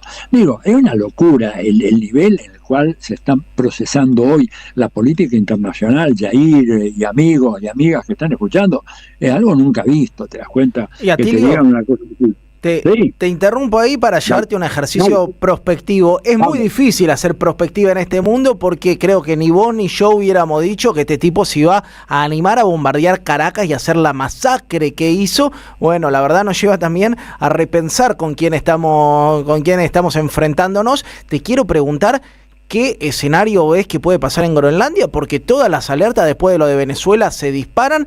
Y si a nosotros, mirá la pregunta que te voy a hacer, si a nosotros como argentinos y latinoamericanos no nos conviene al final que se le empiecen a dar un poquito entre ellos, porque la primera reacción que uno tiene es que se maten. Total, a nosotros lo que nos interesa es la Malvinas, la soberanía, Venezuela libre, a Latinoamérica para nosotros. ¿Cómo lo lees? No, me parece, yo lo leo en esa misma clave tuya. Yo creo que si hay una ruptura en la OTAN y si pelean entre ellos, tanto mejor, porque la verdad que la OTAN, como dijo Noam Chomsky, para que vean, no es una opinión personal mía, es la mayor organización criminal del mundo. Eso lo dijo Chomsky hace ya 20 años, y lo viene diciendo. Ahora, pobre, no está en condiciones de hablar y de escribir, ha tenido un episodio, un ACV bastante agudo, y así que no, pero lo ha venido diciendo desde hace mucho tiempo, que se peleen, que se maten entre ellos, que hagan toda esta clase de ejercicios verbales, pirotecnia verbal, y que de repente pasen, porque alguno de repente va a apretar el gatillo y puede ponerse una cosa muy difícil, ¿no es cierto? Pero esto es un capítulo más de todo este desastre, de este despelote mundial. Muy buena la acotación, no vamos a usar más la palabra quilombo porque tiene Gracias, un significado histórico muy importante, ¿verdad?, para la emancipación de los esclavos negros en Brasil, en este despelote fenomenal que hay en este momento en el sistema internacional. Primero, estamos inundados de fake news de una manera como... Mira, yo estoy así, a poco menos que con el agua al cuello de fake news. Salió una muy importante, y que viene al caso de lo que vos planteabas, de que China estaba exigiendo enérgicamente el pago de $20.000 millones que supuestamente le habrían concedido a Venezuela en los años de Chávez. Bueno, salió la noticia, repercutió por todas partes, la gente empezó a malhumorarse con China. Bueno, me puse a hacer una búsqueda muy, muy a fondo, investigué, hablé con gente, es absolutamente falso. China no está pidiendo un peso a Venezuela, nada, ¿te das cuenta? Es más, han ratificado el acuerdo de asociación estratégica, el suministro de petróleo, todo lo demás. Entonces, estamos en un mundo donde Trump cree y quiere convertirse de vuelta en una especie de emperador del sistema internacional, algo que los presidentes americanos en la época de oro, donde no tenían rivalidad alguna, un poco se ensoberbecieron con esa idea, pensando, bueno, ya se derrumbó la Unión Soviética, Japón no es una amenaza, China, bueno, China tiene muchos problemas, no van a ser una potencia importante hasta el 2030, hasta el 2030, bueno, se equivocaron de medio a medio, te das cuenta, y en ese contexto, bueno, hoy en día tenemos esta situación en donde Trump quiere volver a ser el gran emperador. Fíjate, la iniciativa del Consejo de la Paz para Tremenda. Gaza, es una locura, pero además, escúchame, Gaza forma parte es propiedad del pueblo palestino, y el tipo ha consentido el genocidio de los palestinos, él y los europeos, que los europeos no vengan a hacerse ahora las buenas personas, los democráticos, los que respetan los derechos humanos. Si ha habido un genocidio del pueblo palestino desde el 1948 hasta ahora, ha sido porque ha habido una complicidad, un financiamiento, una cobertura diplomática y mediática dada por las mal llamadas democracias occidentales, que de democracia tienen muy poco. No creo que habrá que escribir algo sobre cómo esas democracias que aparecieron en una cierta época histórica, hoy en día, sobre todo en los países más desarrollados, pero también en algunos como nosotros, se han convertido en lo que yo llamo ahí en ese artículo de hoy de página, en abyectas plutocracias en donde se gobierna por los ricos, para los ricos y con los ricos. Entonces, sin lugar a dudas. Sin lugar a dudas, el que manda es el dinero. Che, me quiero quedar en un tema que no sale mucho en los medios. Mencionabas al Estado genocida de Israel, y vengo siguiendo lo que viene sucediendo con la alianza entre Israel y los Emiratos Árabes Unidos, ¿no? Ustedes saben que están interviniendo de conjunto en África, quisieron reconocer una provincia rebelde de Somalia, que es como que te reconozcan Kosovo o la independencia de la capital de Córdoba. Pero se está moviendo un poco el sistema de alianza, porque lo que antes del 7 de octubre parecía un acercamiento absoluto entre Arabia Saudita e Israel, ahora uno tiende a ver que se acercan los Emiratos, un estado, bueno, también petrolero, de multimillonarios, de jeques y monarcas, con otro estado genocida como el de Israel. ¿Qué está pasando en el Medio Oriente, Atilio, para quienes quizá no tenemos la profundidad del campo que tenés vos? Mira, Medio Oriente lo que hay es simplemente un proceso de enorme crecimiento económico de esas monarquías feudales, como se las llaman, ¿no es cierto? Ninguna de las cuales es una democracia, absolutamente. Por eso cuando se condena el déficit democrático, ¿verdad?, en Venezuela, para tomar el ejemplo de todo el día, y Estados Unidos mantiene cordiales relaciones con una monarquía absoluta, despótica, típica del siglo XVI, como Arabia Saudita, está viendo, digamos, el enorme papel que desempeña el dinero en este reconocimiento. ¿Qué está pasando? Bueno, está pasando de que la situación por la cual está atravesando Israel, que la impulsa a cometer un genocidio para quedarse definitivamente con todo el territorio que antes ocupaban los palestinos, incluyendo ahora Cisjordania, porque ese es el proyecto, no nos engañemos. El proyecto es el Gran Israel, desde el río hasta el mar, como se dice, bancado en parte por el gobierno de Estados Unidos, por Donald Trump, que piensa hacer de la zona de Gaza, que es una zona que da justamente al mar Mediterráneo, que tiene playas muy lindas, etcétera, como todas las de esa zona, y por supuesto no están ni siquiera pensando en la posibilidad de invitar a dialogar en relación a este proyecto con la Autoridad Nacional Palestina. La alianza de Israel con los Emiratos y los acuerdos con otros gobiernos, de alguna manera tiene dos objetivos. Primero, aislar a Irán, que es el gran enemigo, ¿cierto? Aislar a Irán del mundo árabe musulmán. Y de alguna manera ese aislamiento lo habían logrado, pero ahora se ha debilitado un poco, ¿verdad? Porque Irán también está desarrollando políticas muy importantes, por ejemplo, en relación a China, en relación a los BRICS, y todo eso hace que entonces la necesidad de poder tener Israel un apoyo firme en algunos sectores del mundo árabe cada vez más grande. Además, como dice Gideon Levy, que es un gran periodista israelí que publica en el diario Haaretz, dice, el tema es la viabilidad a largo plazo del Estado de Israel en momento en que esté rodeado por 150, 180 millones de musulmanes rabiosos por la política de genocidio que ese Estado practicó, ¿verdad?, en el pasado. Él está haciendo una prospección a futuro, porque a él le preocupa, como a muchos judíos muy inteligentes y gente que tiene una mirada progresista, pluralista, democrática sobre lo que debería ser el Estado de Israel, les preocupa que siguiendo esta política genocida, bueno, el Estado de Israel va a quedar absolutamente aislado y ya no va a haber quien lo defienda, porque en el fondo saben que Estados Unidos, como lo ha dicho muchas veces su presidente, no tiene amigos permanentes ni amistades permanentes, sino intereses permanentes. Si de repente el interés de Estados Unidos se aleja del Medio Oriente, y ojo que me parece que esto del Consejo de Paz es una de las últimas iniciativas que va a tomar y que no va a funcionar porque es un mamarracho, ¿no es cierto?, de poner un Consejo de Paz en lo que es un país independiente, reconocido.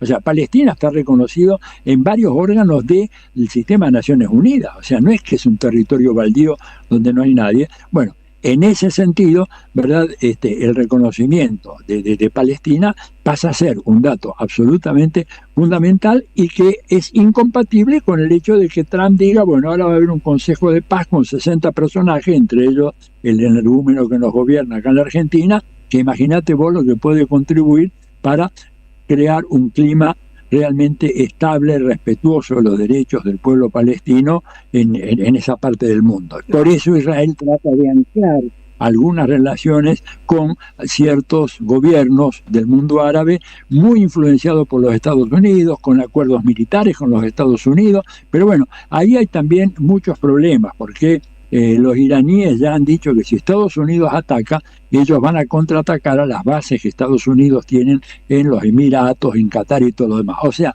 estamos transitando, Yair y gente que nos escucha, por un sendero muy escabroso, muy angostito, donde un error cualquiera puede provocar, digamos, una reacción en cadena de tremendas proporciones, ¿no es cierto? Total. La semana pasada Atilio citaba un artículo de otro de mis referentes, además de vos, no te pongas celoso, de Álvaro García Linera, que se llama El tiempo oscuro de los leviatanes, que habla un poco de lo que está diciendo vos y además dice: esta transición, esta decadencia hegemónica va a superar a Trump. No importa si Trump vuelve a ganar o no, vamos hacia tiempos oscuros y él habla casi de una década de oscuridad. ¿Qué podemos esperar?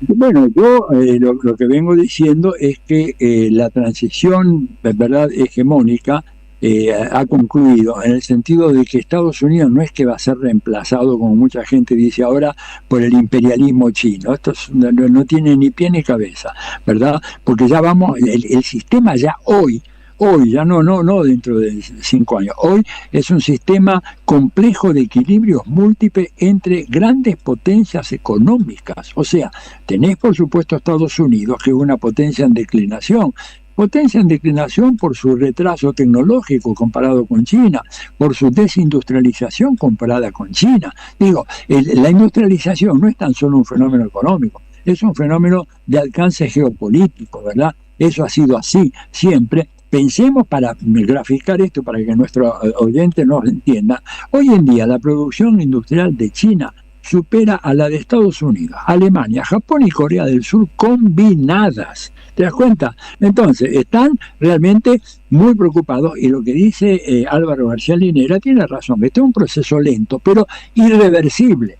Entonces, lo que nos interesa a nosotros en este momento es asegurar que América Latina pueda evitar ser arrastrada por ese proceso y que nos vengan a enganchar para las guerras que eventualmente pueden suceder cuando este proceso de consolidación del sistema multipolar pueda llegar a ser visto por Estados Unidos como una amenaza que requiere una, entre comillas, solución militar, que no tiene solución militar, porque aunque Estados Unidos ataque a China, ¿verdad?, va a ser muy difícil que pueda dar marcha atrás a este fenómeno donde tenés grandes potencias económicas como China, como la India, como Rusia, digamos, con las políticas de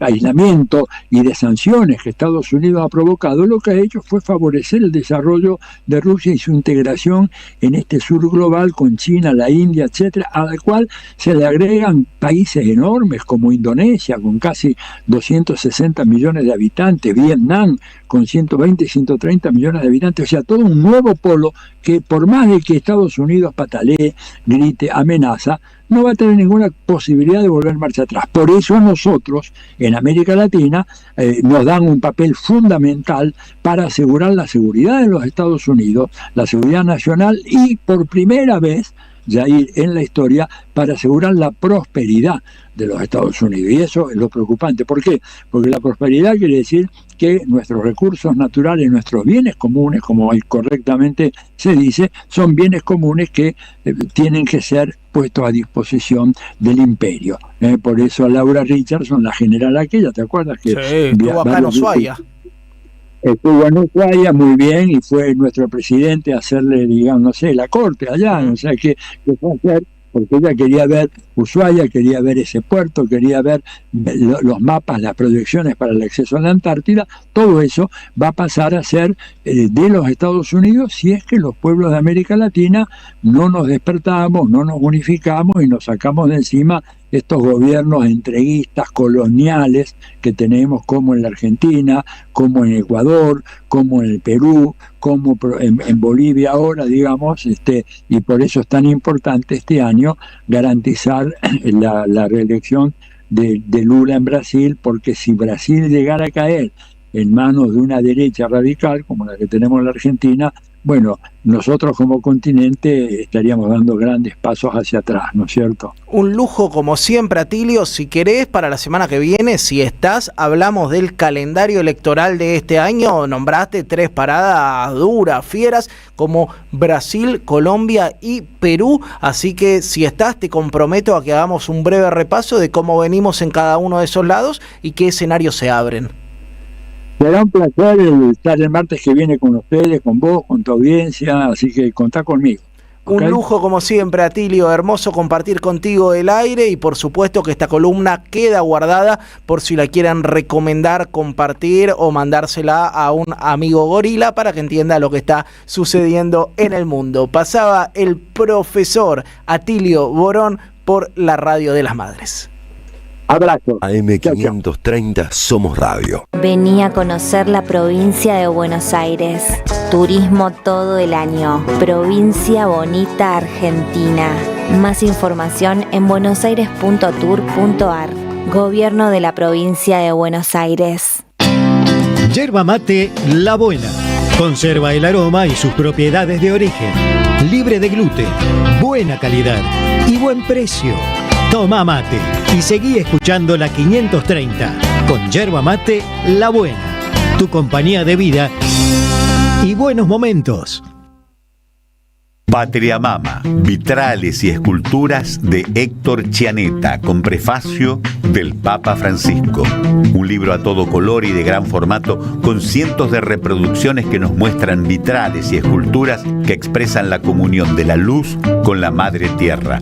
El vidrio y la arcilla, jugando con el agua y el fuego, exponen una apasionada cosmogonía sobre lo político y lo espiritual del gran artista argentino Héctor Chianetta, a la memoria de Rodolfo Kusch. Conseguilo en librerías y en edicionessicus.com.ar. Te esperamos en nuestra librería café en Adolfo Alsina 685, Capital Federal. Ediciones Sicus, libros para una cultura de la integración. Tus oídos necesitan algo más que una cajita feliz. Radio Caníbal. Un banquete musical en AM530. Radio Caníbal. Los miércoles, de 1 a 3 de la mañana, Eduardo Fabregat musicaliza la vida. Cuarteto Cedrón presenta Siempre estoy llegando. Eche 20 centavos en la ranura. Domingos 11, 18 y 25 de enero a las 20 en Hasta Trilce, Masa 177, Capital Federal. No te pierdas a Juan Tata Cedrón y su cuarteto. Conseguí tus entradas por Alternativa Teatral. Colección Tapas que hicieron historia presenta su 8º libro. La era presidencial de Mauricio Macri contada en las mejores tapas de Página 12. La vuelta al poder de la pata civil de la dictadura. FMI, ajuste, represión y mucho más. Pasaron cosas. Disponible en la librería de Caras y Caretas, Junín 365. Llega el verano y la cultura vuelve a ser un lugar de encuentro y alegría. Este verano te invitamos a disfrutar de vacaciones en toda la provincia de Buenos Aires con una programación pensada para toda la familia. Disfruta de teatro, música, cine, juegos, talleres y lecturas de verano. Con más de 600 actividades libres y gratuitas y la presencia de 1000 artistas en circuitos culturales que recorren cada territorio. Porque lo mejor de la cultura es la felicidad de compartir. Conocé la agenda completa en institutocultural.gba.gov.ar. Instituto Cultural, Gobierno de la Provincia de Buenos Aires. Bonavita en la 530. Construimos comunidad. AM530. Buscamos la verdad siempre.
Suenan los piojos en la radio de la madre, bonito tema. Me voy a meter con los mensajes que estoy en deuda, tenemos una bocha.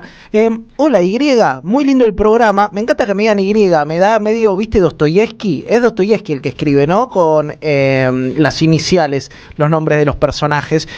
Hola Y, muy lindo el programa, te escucho trabajando ya que soy desarrollador de software. Habría que empezar a considerar el pensamiento de ideología capitalista como un pensamiento tóxico que está trayendo a nuestra forma de vida exclusión, miseria y estrés permanente, y esto debería ser enseñado en las escuelas. Actualmente nuestros alumnos miden el éxito solo en términos monetarios y naturalizan situaciones de exclusión, explotación y abuso de poder. Roberto Humérez desde Córdoba capital. Abrazo Roberto. Lobo de Álvarez que nos manda una canción, bueno, no la puedo leer al aire, esta me censuro ahí. Daniela de San Martín dice: qué pesada está la gente hoy con cómo se habla o lo que se dice. Abrazo Yair, abrazo Daniela, está bien, yo leo todos, después con alguno de peleo, pero trato de leer todos.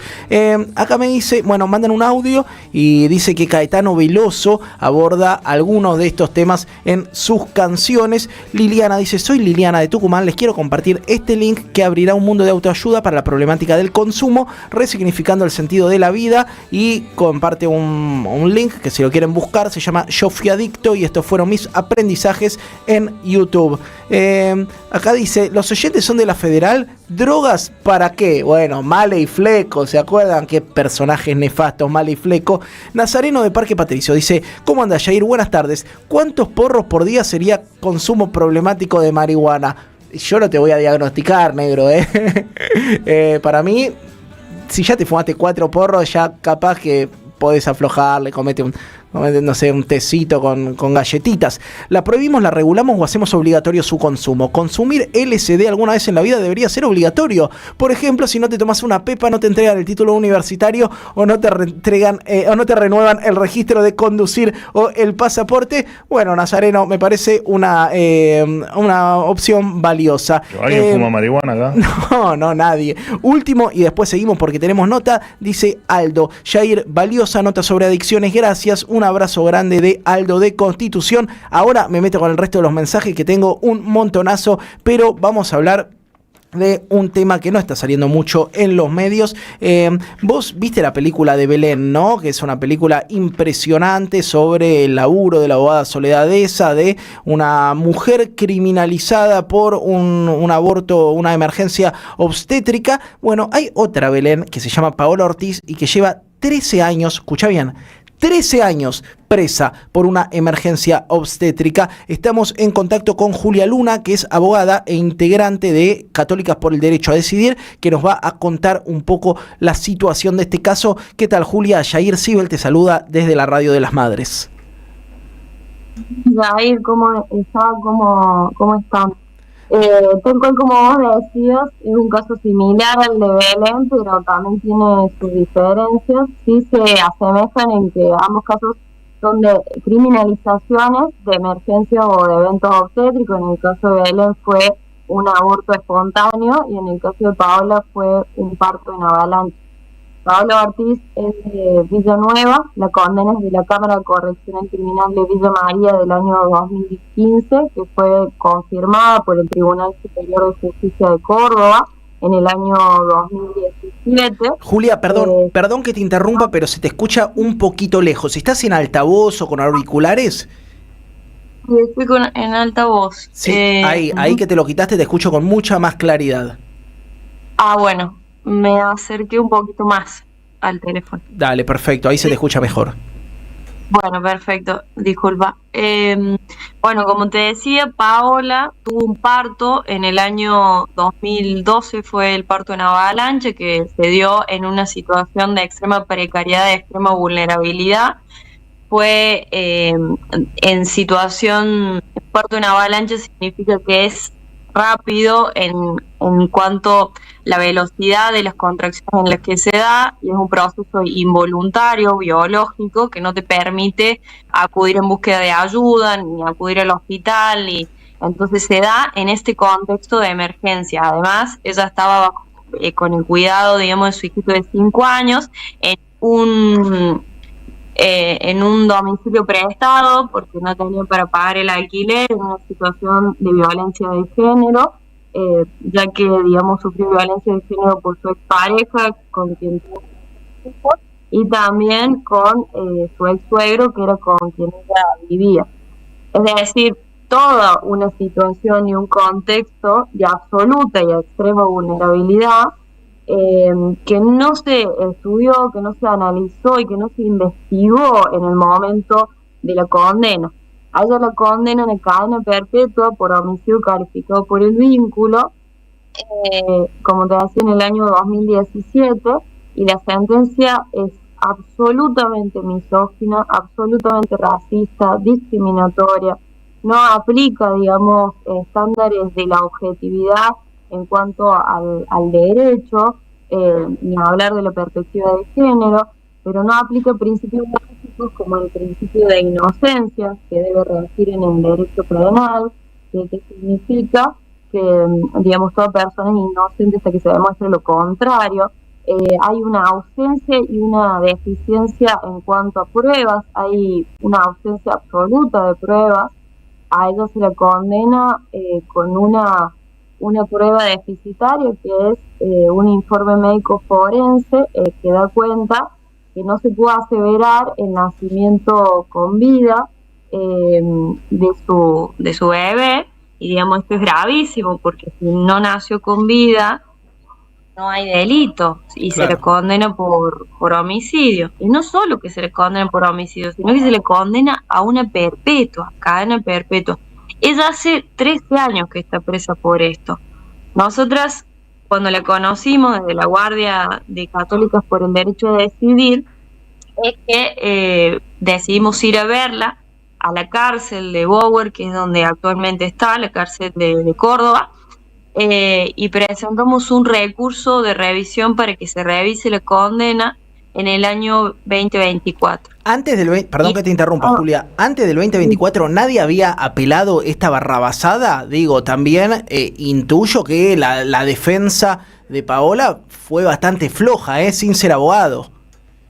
Exactamente, fue bastante deficiente la defensa y también el trabajo de la Fiscalía, que la Fiscalía lo único que hizo fue buscar una línea de investigación tendiente a la culpabilización, sin analizar otras posibilidades de cómo ocurrió el hecho. Y la defensa fue negligente y deficitaria. ¿Por qué? Porque ellos van con la defensa por un homicidio culposo, y en realidad con esa ausencia total de pruebas deberían haberla defendido creyéndole y buscar la absolución, y no un homicidio culposo, que es como la defendieron. Y además hay un dato de esta deficiencia de la defensa, que es que tenían un plazo más para apelar que el recurso de queja y lo dejaron vencer y no recurrieron. Entonces nosotras nos damos con una condena firme, estaba absolutamente firme, y ahí buscamos la estrategia para ver cómo la defendíamos.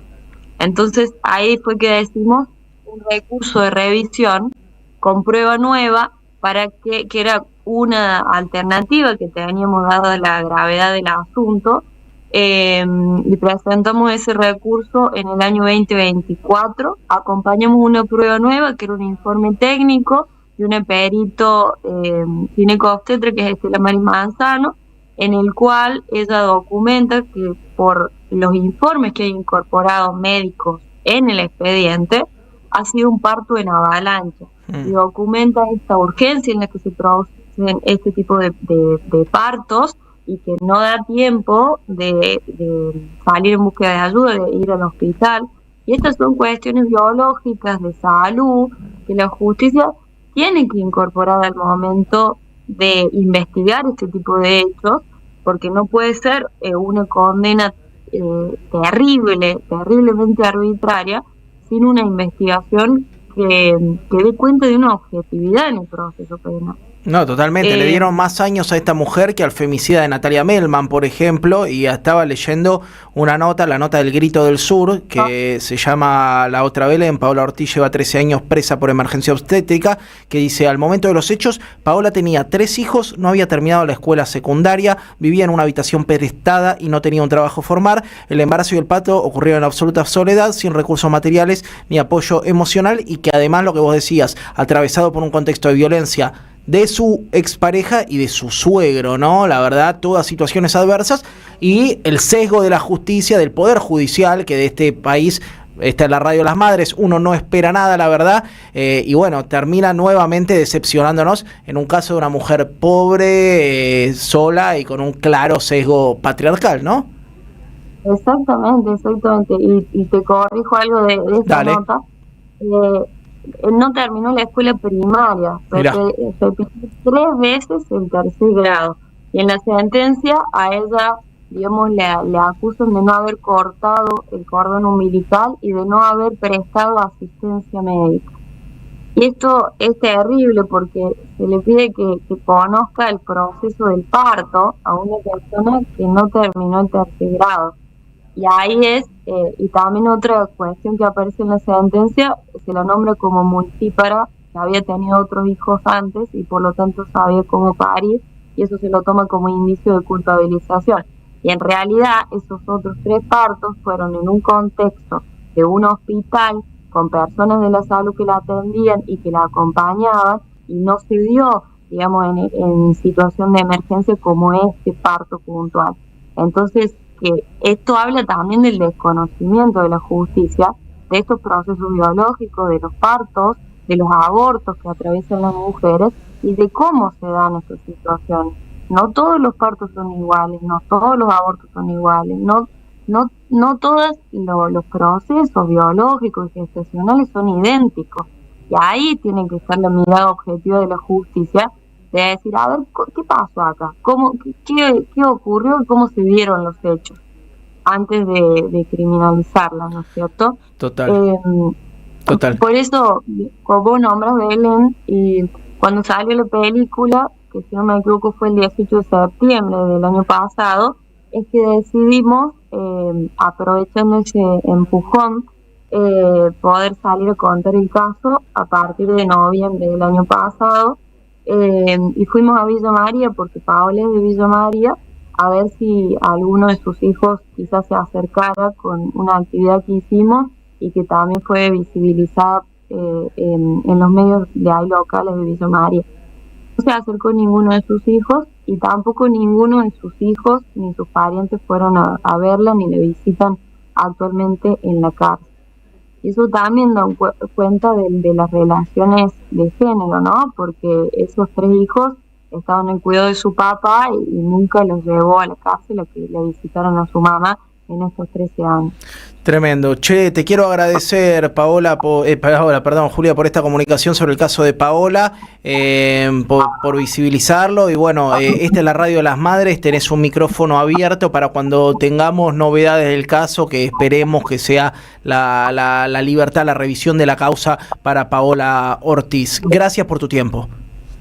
Le agradezco muchísimo a ustedes que den espacio a esta causa que es de derechos humanos, y de decir una cosita nomás, que es, tenemos una página que es www.libertadparapaola.org, donde quienes quieran acompañar pueden descargar los carteles de Libertad para Paola y también compartirlo en sus redes, visibilizarlo y acompañarnos en esa tarea. Muchas gracias.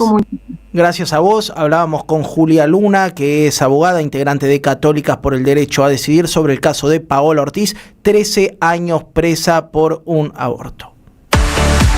Hasta las 14, Bonavita en la 530.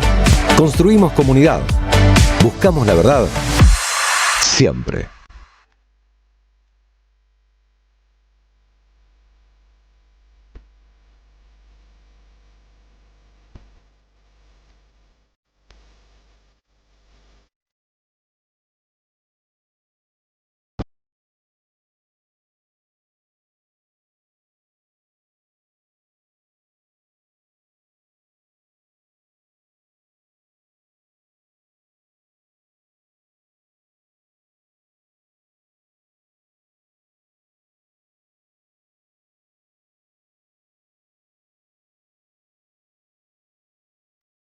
Hola Jair, buenas tardes. Habla Ricardo de Lanús. Mirá, no estoy para nada de acuerdo con esa persona que te recomendó no usar la palabra negro.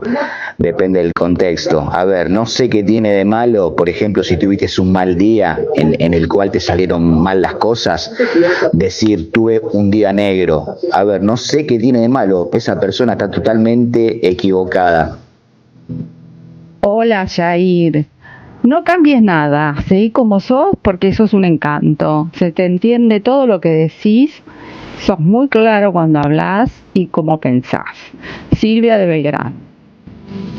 Gracias Silvia, Dulce, por tus palabras. Che, bueno, debo muchísimos mensajes, pero Dulce es el momento presentado por Alfajores Peronista de la Dominga. Mirá lo que es esto, que lo podés conseguir en su Instagram, @la_dominga73. Los alfajores de la Dominga traen imágenes impresas en homenaje a figuras populares, además de producir otras delicias reposteras. ¿Lo querés a Néstor? Late. ¿Lo tenés a Cristina? Late a Cristina. ¿Lo querés al General, a Evita, al Diego? Los tenés a todos. Al Eternauta también está. Mirá, tengo uno de Cristina Libre. Este me lo morfo a las 14:01. Estoy comiendo este alfajor.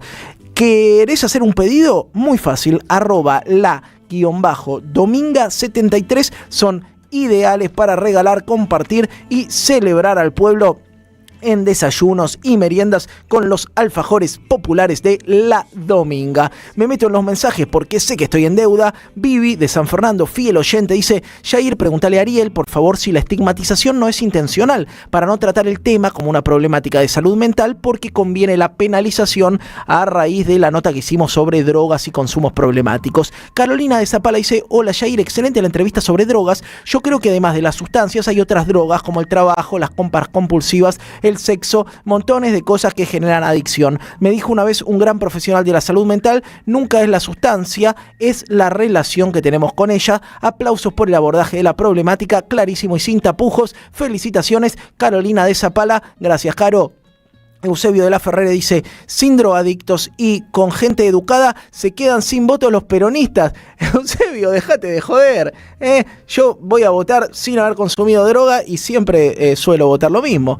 Matilde de Ushuaia dice: hola, para César, las razas son para los animales. Todos los seres humanos, todos somos seres humanos, no importa el color de piel. Y Jorge Berger, en el mismo sentido, dice: no existe la raza negra, ni blanca, ni amarilla, existe la raza humana. Acá también nos mandan una alerta por la compra del hospital israelita. ¿Sabés quién se lo lleva? Sí, papucho, Elstein y el grupo IRSA. Googlea, haceme caso, googlea dueño de Argentina. Googlealo, lo voy a hacer yo porque capaz que lo cambiaron y estoy promocionando cualquier cosa. Vos ponés en Google dueño de Argentina.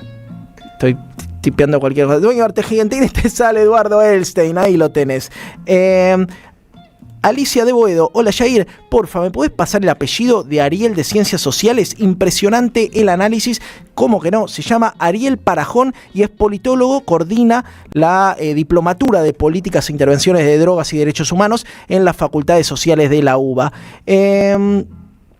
Julio de Santa Rosa dice: por fin ayer, por primera vez desde el secuestro del presidente Nicolás Maduro, Putin hizo declaraciones críticas, aunque muy medidas, en contra del ex pedófilo y ahora demente senil Trump. Ya había salido Lavrov antes, que es su canciller, y salió fuerte también. Es verdad que Putin, bueno, como máxima entidad, todavía no había tenido un pronunciamiento tan fuerte público. Alejandro dice: el señor que habla de las razas y colores tiene una gran ignorancia. En el ser humano las razas no existen. Las razas existen en algunos animales como los perros. Los humanos se diferencian por características físicas en lo que fue la adaptación al ambiente. Los humanos se diferencian por características étnicas y culturales. El concepto de raza es imperialista y colonizador, dice Ale desde Villa Gesell. Aaron de Luzuriaga, que dice que rajemos al bot que pone prompts para spamear en el YouTube. Yo no rajo a nadie, Aarón, perdón, yo soy el último que puede rajar a alguien, pero le subimos la queja a los responsables. Dardo dice: durante la ley seca, las muertes y enfermedades por consumo de alcohol bajaron brutalmente. Los crímenes y consumos de alcohol eran nada con respecto a la cantidad de muertes antes de la prohibición. Cuando descubrieron que los trabajadores y los jóvenes borrachos no reclamaban derechos, levantaron la prohibición. Deberían estudiar datos en lugar de predicar leyendas urbanas. Los narcos mexicanos matan a sus empleados si se drogan. Bueno, esto dice Dardo en el WhatsApp de la radio.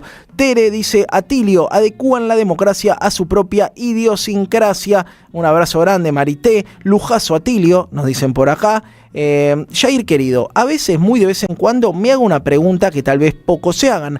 ¿Qué les pasó en la vida a estos tipos, Milei o Trump, para tener tanta carga de odio y de actitudes miserables hacia el resto de las sociedades? Pero es solo una pregunta que no me hago siempre, Jair, pues la realidad es muy clara. Son seres despreciables y de un nivel de canallas que solo los criminales tienen. Juan de Villa María, beso grande. Juan, la más linda, acá está agendada como la más linda, Silvia creo que es. En algunos países ya legalizado el LSD porque hace muy bien. Bueno, buen dato. Chuchi, hola radio hola la radio Las Madres, todo lo que nos da la tierra es bienvenido. Leo de Cañada de Gómez. Cecilia Bernoldi dice: qué bien Jair que esta abogada de Córdoba relata esa historia, cuánto que desconocemos entre nosotras respecto a estas situaciones. La familia, también desinformada, la considera una criminal, además de dar continuidad a las formas de violencia previamente sufridas y a las que estaba expuesta. Cecilia desde Moreno, gracias por esta entrevista a Julia, gracias a nuestro equipo de producción, Mariana Collante, Ale Aimú, Luchito Mura, que son los que la gestionaron básicamente. Bueno, acá Mario Souto que manda un mensaje largo donde dice que muchos análisis geopolíticos pecan de infantilismo y se notan de Clarín, valen de Clarín, estamos de acuerdo. Estela de Ituzaingó dice: hola Jair, no se escucha bien, hay interferencias por momentos, muy bueno, me encanta el dinamismo y la energía que le pones. Gracias Estela, creo que era en el inicio de la entrevista con la abogada de Paola Ortiz. José Alberto Méndez dice: gracias Jair por poner la cara y el cuero, sos un capo, igual que Felicitas, los quiero, son un lujo de periodistas. José Méndez de Temperley, gracias José, yo también te quiero, me alegras el día, me subís la autoestima. Buenas tardes, la condición adictiva es constitutiva del discurso capitalista en modo tecnofinanciero. El capitalista goza acumulando, nos dice Ana. Mensaje de Bernardo de Quilmes: hola Jair, espero haber escrito bien tu nombre. Le pusiste una H de más, pero no importa. Si usamos determinadas palabras para hablar, terminamos pensando como hablamos. Tengo entendido que en el mundo hebreo lo opuesto al blanco no es el negro, sino el rojo. Tenemos que dejar de usar palabras como negro, quilombo, indio o guarango para calificar situaciones negativas. El que se suma al debate, mirá qué debate que armamos, Charlie, es Bernardo de Quilmes. Último, Marcelo de Madariaga dice que él nos sugirió hablar de negro o blanco como calificativo bueno o malo, porque además dice que no dice persona de color, sino que dice negro o negra. Bueno, vos sabés que acá en Argentina obviamente que decir día negro o suerte negra es totalmente despectivo, pero no es la misma connotación decirle negro, usar negro como lo usan en Estados Unidos, que es lo más despectivo que hay, niga, ¿no? Acá uno le dice negro a un amigo, que hay que reconfigurar el lenguaje también, pero lo dejamos para otra edición de este programa porque nos estamos yendo. Al mando de las consolas, el señor Charlie Escalante. En la producción de este episodio estuvieron Mariana Collante, Alejandro Aimú y el querido Luchito Murad. Al mando del streaming está el señor Ezequiel Pavón, perdón que lo mencioné mal. En las redes sociales, Emas Binden, Manon San Severino. Mi nombre es Jair Sibel. Nos vemos mañana de nuevo en esto que es Bonavita en 530, con Bonavita de vacaciones, por supuesto, en la radio de las madres.